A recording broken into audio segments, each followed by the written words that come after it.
regard to item number 4, in some ways it's very difficult for me to believe that I've only been attending these meetings for 1 year, just calendar year 2017, because there have been unbelievable events that have transpired just during that 1 year.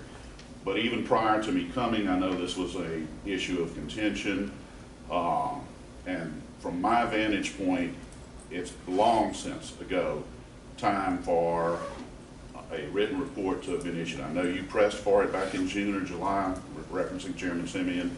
I made a public records request, I don't know, 2-3 weeks ago.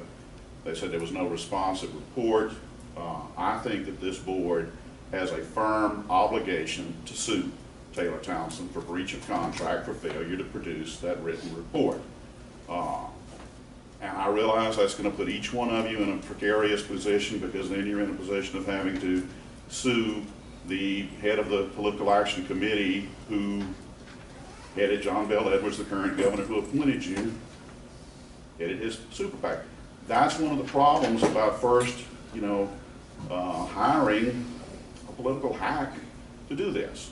I mean, I'm not one that tends to bite my words or mince them in any way. It is what it is. The decision was made to hire him.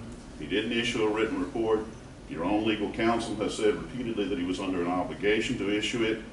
It's way since past time. I'm going on the premise you still don't have one. If I'm incorrect on that, anybody can feel free to interject. But I think there's a reason that he doesn't want to issue it.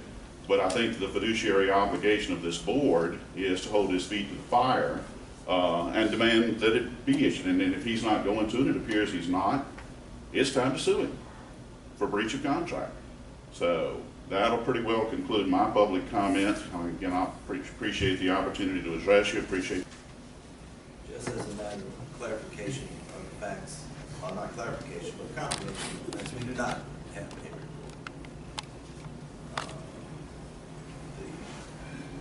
Obviously, you've given us your views on that issue. I'm not commenting on it. I'm not endorsing or opposing your views, but I just want to make it clear that I just wanted to give you a response to the question that you raised. Sounds fair.